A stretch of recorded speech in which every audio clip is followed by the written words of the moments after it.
Hello, my name is Richard-Lael Lillard, and I am reading A Visit to the Haunted House, a Hallmark pop-up book, written by Dean Whaley and illustrated by Arlene Noel. Halfway between a little town called Sassafras and a little town called Lispediza, on a high hill, was a big old house that was so spooky and so scary that everyone said it was haunted. Every night, strange noises came from Halfway House, noises that sounded like ghostly screams and witches' laughter. And horrible creatures were seen flying in and out of the windows. It's no wonder that people from Sassafras and Lispediza were afraid to even go near Halfway House. One day, Tommy Tribble, who lived in Lispediza, got a new kite. He called up his friend Stephanie Pepper, who lived in Sassafras, and said, "Let's go fly my kite." "All right," said Stephanie. "I'll meet you at the high hill by the Halfway House." But, Halfway House is haunted." "Oh, pooh," said Stephanie, who was 6 and as brave as anything. "There's no such thing as ghosts, and that hill is the best place to fly a kite. Besides, we won't go into the house." "Okay," said Tommy, who was almost 6 and very brave too. So they went. The wind was so strong that it was hard to hang on to the kite string. Tommy and Stephanie both had to hold it. And the kite kept blowing closer and closer to the horrible, haunted Halfway House. Suddenly, snap! The kite string broke, and Tommy Tribble's bright new kite sailed right into an open window of the haunted Halfway House. That's too bad," said Stephanie sadly. "Let's go home now. It's starting to get dark, and I'm scared." "I thought you were brave. Now's your chance to prove it," cried Tommy. "I'm going in there to get my kite, and you're going with me."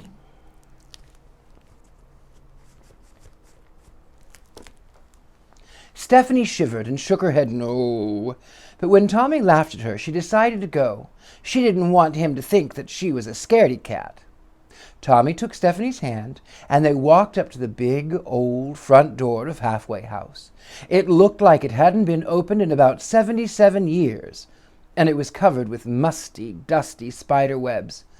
It's probably locked. Let's go home," said Tommy. But just then, creak!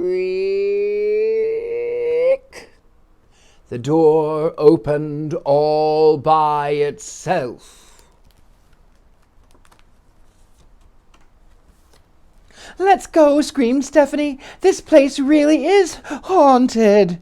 But Tommy said, "No, come on, silly. It's just the wind, and I want to find my kite."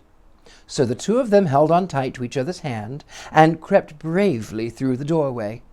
As soon as they were inside the horrible house, even before their eyes grew used to the darkness of the gloomy room, boom! The door slammed shut behind them, and the bolt fell into place almost as if an invisible hand had locked it. "I want to go home," cried Stephanie. "Me too, but I can't lift this bolt. It's too heavy." Just then the children heard the flap, flipping, flapping sound. They looked up, and they saw a bunch of black, furry bats flying right at them. "This way!" yelled Tommy, and he pulled Stephanie after him as he ran away from the vampire bats.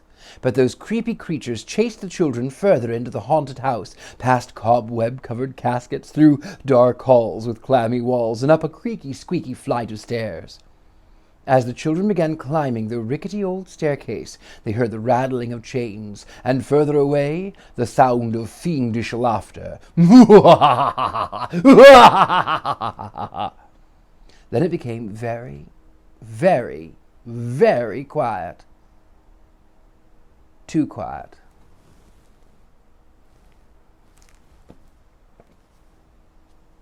All of a sudden, a panel in the wall flew open, and out popped a skull. Clackety-clacker, it went tumbling down the stairway. Tommy and Stephanie turned and ran as fast as they could away from the terrible sight. But as they turned a corner in the dark hallway, they ran right into a skeleton without any head. "Where's my head?" the skeleton said. "My bones can't rest without a head." Poor Stephanie, poor Tommy. They were too frightened to say a word, so they ran on away from the scary skeleton, down the hideous hall, and up another fearful flight of stairs. At the top of the stairs, they saw a door marked, "This Way Out," but just as Tommy reached out for the knob, whoosh, a trapdoor opened beneath them, and they went tumbling down, down, down through a long, dark tunnel. And Tommy and Stephanie landed, kerplunk, in a room full of ghosts.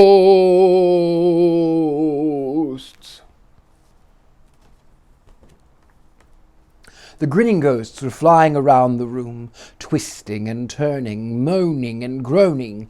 Tommy's eyes were as big as saucers. Stephanie was as white as a sheet. They had to find a way out. Any way out. The ghosts kept forcing them back against the wall, and they leaned against the wall, and a very strange thing happened. A secret panel began to open. It was a hidden door they had found by accident. And on the other side, they saw a funny little man operating lots of machines. "Oh, no, please, don't hurt me," cried the little man. "I'm sorry for scaring you. Please forgive me." "What is this anyway?" asked Tommy. "Have you been fooling us?" "Well, you see, you might say, yes, I have been fooling you," stammered the little man in a shy, squeaky voice. "But why?" cried Tommy and Stephanie together. "Well, because I was afraid," sobbed the little man, and he broke down and cried and cried. Tommy and Stephanie rushed to his side. There, said Stephanie. "Please don't cry. We forgive you. We want to be your friends." "Yes," said Tommy. "We want to help you. Please tell us why you wanted to scare us." "Well, you see, I'm very shy," said the poor little man as he dried his eyes. "My name is Mr. Bashfellow. I'm afraid of people. So I decided to build all these machines to make people think the house is haunted. I have ghost machines and skeleton machines and bat machines and scream machines, just every kind of creepy machine imaginable." "Well, you sure fooled us," said Tommy. Just then he saw his kite. "Hey, there's my kite. May I have it, please?" "Of course. You know, I'm really very glad it blew in here. You're the first guest I've ever had, and you're really very nice." "Everybody's nice," said Stephanie. "At least everybody in Sassafras and Leespediza." "As nice as you?" "Oh, yes," said Tommy. "Well, I've just never been around people before. I thought they were all horrid and mean." "Certainly not," said Stephanie. "Hey, listen, I've got a great idea," cried Tommy. "I'll bet you could sell tickets to this here haunted house. Lots of people from Sassafras and Leespediza would come." To be scared?" asked Mr. Bashfellow. "It's fun to be scared when you know it's just pretend," said Stephanie. "It'd be nice to have more friends like you," said Mr. Bashfellow, as a happy blush spread over his face. "I think it's a wonderful idea."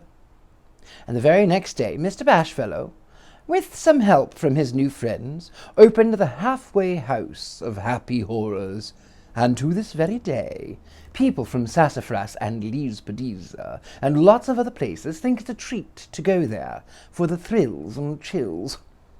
Everyone likes Mr. Bashfellow, and he thinks the world of everyone, especially his best friends, Tommy Tribble and Stephanie Pepper.